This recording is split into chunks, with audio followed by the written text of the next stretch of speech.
बिस्मिल्लाहिर्रहमानिर्रहीम। अस्सलामु अलैकुम वरहमतुल्लाहि वबरकातुहू। अगर आपके ऊपर कर्ज है और वो कर्ज उतर नहीं रहा, आपके माली हालात ठीक नहीं हैं, माली तौर पर आप परेशान हैं, तंग दस्त हैं, बेरोज़गार हैं और कर्ज बढ़ता जा रहा है, परेशानी बढ़ती जा रही है, कर्ज अदा करने का कोई सबब नहीं बन रहा, कोई वसीला नहीं बन रहा, तो फिर आप आका दो जहान सल्लल्लाहु अलैहि वसल्लम के फरमाने दिशान को पढ़ें। आका अलैहिस्सलाम ने फरमाया कि जिस शख्स पर कर्ज हो वो ये दुआ कसरत के साथ पढ़े, अल्लाहुम्मा मकफिनी बिहलालिका अन हरामिका व अगनिनी बिफदलिका अम्मन सिवाका। ये आप हदीस मुबारका में दुआ है, इसको आप कसरत के साथ पढ़ते रहें। इंशाल्लाह इसके साथ मैं आप एक और वजीफ़ा बताने लगा हूँ, वो भी आप करते रहें इंशाल्लाह। और ये बहुत आसान है, जो वजीफ़ा है ये इशा की नमाज के बाद का है और इस पे मुझे तो नहीं लगता कि आपके 5 मिनट भी लगेंगे, ज़्यादा भी लग जाए तो 5 मिनट से ज़्यादा आपके नहीं लग सकते। तो 5 मिनट का आप वजीफ़ा करते रहें इंशाल्लाह। अगर आपके ऊपर पहाड़ों के बराबर भी कर्जा है तो अल्लाह ताला ऐसे असबाब पैदा फरमाएगा, अल्लाह ताला ऐसी आपकी मदद फरमाएगा कि सारा का सारा जो कर्जा है वो आपका उतर जाएगा।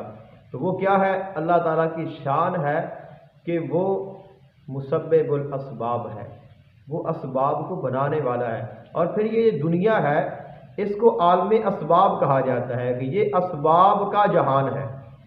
तो ये जो दुनिया है इसको आलम असबाब कहा जाता है कि ये असबाब का जहान है। और अल्लाह ताला की शानों में से एक शान ये है कि वो तमाम असबाब को बनाने वाला है, मुसब्बिबुल असबाब है, मुसब्बिबुल असबाब है। तो हमने जो वजीफ़ा करना है अल्लाह ताला के इसी नाम का करना है। और इसका तरीका कार ये है कि आपने इशा की नमाज़ पढ़नी है। इशा की नमाज़ पढ़ने के बाद आपने मस्जिद में अगर हो तो मस्जिद के सहन में आ जाए, घर में हो तो घर के सहन में आ जाए, और यानी कि आसमान और आपके सर के दरमियान में कोई चीज़ हायल ना हो।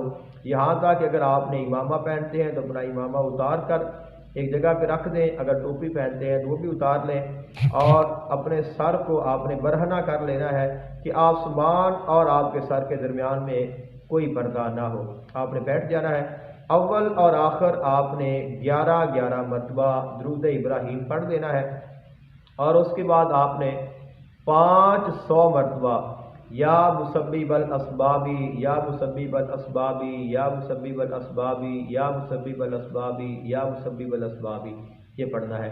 इसको मुसब्बिबुल असबाब आपने नहीं पढ़ना, क्योंकि फिर निदा आ जाएगा। वैसे तो मुसब्बिबुल असबाब ही होता है, लेकिन जब आप वजीफ़ा करेंगे आपने विर्द करना है और उससे पहले आप या लगाएंगे, फिर आपने या मुसब्बिबल असबाबी या मुसब्बिबल असबाबी या मुसब्बिबल असबाबी या मुसब्बिबल असबाबी या मुसब्बिबल असबाबी, इस तरह आपने पढ़ते रहना है।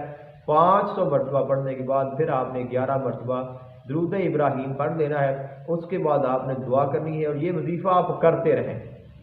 इसको कोई नागा भी हो जाए तो कोई मसला नहीं है, किसी दिन अगर आप ना कर सकें तो फिर भी कोई मसला नहीं है। इसमें ना कोई डर है, ना कोई खौफ है, ना किसी किस्म की कोई परेशानी है। अल्लाह ताला का आपने नाम पुकारना है और अल्लाह ताला से आपने मदद मांगनी है। तो आपने इसको बग़ैर उज़र के तर्क नहीं करना, इसको आप पढ़ते रहें और हमेशा इसको अपना मामूल बना लें। इंशाल्लाह इसकी बरकत से बहुत जल्द आप पर जितना भी कर्जा होगा वो सारा का सारा उतर जाएगा।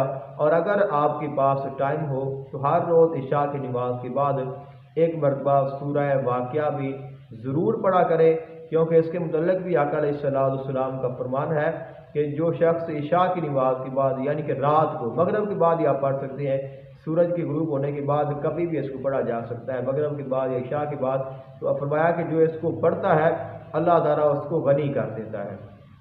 तो इसकी ये बरकत है। और अगर आपके पास टाइम हो तो सूरह मुल्क शरीफ को भी रोज़ पढ़ा करें, क्योंकि आका अलैहिस्सलाम ने फरमाया है कि जो शख्स की कुरान पाक की एक ऐसी सूरत है जिसकी 30 आयात हैं और ये अल्लाह ताला के अज़ाब से इंसान को, अपने पढ़ने वाले को बचाने वाली है, और वो जो सूरत है वो सूरह मुल्क है। तो इसको भी आप रोज़ाना अपना मामूल बना लें कि आप इसको पढ़ा करें। कुछ लोग सुनते हैं, आपने इसको सुनना नहीं है, آپ نے اس کو پڑھنا ہے، اس کو پڑھنے کا حکم آیا ہے حدیث پاک میں، سننے کا نہیں آیا۔ اس طرح سورہ ملک، سورہ واقعہ اور کوئی بھی اور آپ چیز پڑھتے ہیں تو اس کو آپ پڑھنے کی کوشش کریں۔ اگر کچھ آپ کی کمی کوتاہی یا غلطیاں ہیں تو وہ آپ دور کریں، ان کو سیکھیں، ان کو یاد کریں، اور جو وظیفہ میں نے آپ کو یا مسبب الاسبابی کا عرض کیا ہے وہ آپ نے کرتے رہنا ہے۔ انشاءاللہ اس کی برکت سے اللہ تعالیٰ آپ کی غیبی مدد فرمائے گا، غیبی طور پر آپ کے لیے آسانیاں پیدا ہوں گی، اور اللہ تعالیٰ آپ کو ایسے ایسی عزتوں سے اور ایسے کرم سے نوازے گا کہ آپ خود حیران ہو جائیں گے۔ لیکن یہ اللہ تعالیٰ کی رحمت ہے، اللہ تعالیٰ کا فضل ہے، اس کا وعدہ ہے۔ فرمایا کہ جو مجھ پہ یقین رکھتا ہے، مجھ پہ بھروسہ کرتا ہے، میں اس کے لیے ایسے دروازے کھول دیتا ہوں جہاں سے اس نے کبھی گمان بھی نہیں کیا ہوتا۔